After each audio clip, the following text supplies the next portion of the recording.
7h24, une question ce matin. Y a-t-il une cagnotte pour les retraites? Un magot qui nous permettrait de renoncer à toute mesure d'économie, notamment à l'âge pivot de 64 ans.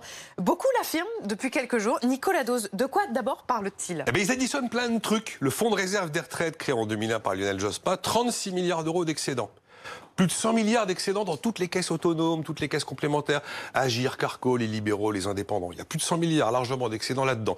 Vous prenez aussi les recettes du prélèvement qu'on a mis en place en 1996, prélèvement spécial mis en place en 1996, pour payer la dette sociale. Normalement, cette dette sociale disparaît en 2024. Mais la recette, le prélèvement, c'est 10 milliards à peu près par an. Et puis pourquoi pas, effectivement, comme dit Laurent Berger, augmenter les cotisations qui pèsent sur le travail, les cotisations sociales retraite, ça ferait de l'argent. Hein. Donc tout cet argent peut constituer une manne pour financer les retraites d'ici 2025 et même au-delà. Ah, on peut le fantasmer, on peut le rêver, mais la réalité est différente. Le fonds de réserve des retraites, il a été créé pour quoi? Pour préparer le papy-boom. Mais c'est pas pour combler les trous. C'est un fonds d'investissement qui fait de la capitalisation pour préparer les jours difficiles. En plus, il a quoi? Il a 36 milliards d'excédents. Le corps nous a dit, le Conseil d'orientation des retraites, le trou en 2025, c'est quoi? Aller en moyenne 12 milliards par année, hein, par année.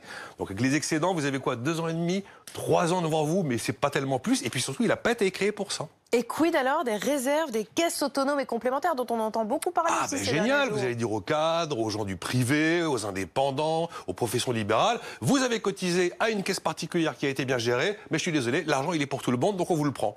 C'est un hold-up. C'est l'Union soviétique, ça. C'est un hold-up à 110, 120 milliards d'euros. Et puis sinon, on peut aussi dire, le prélèvement qui sert à financer la dette sociale, génial, la dette sociale, elle est finie en 2024, on va récupérer le prélèvement.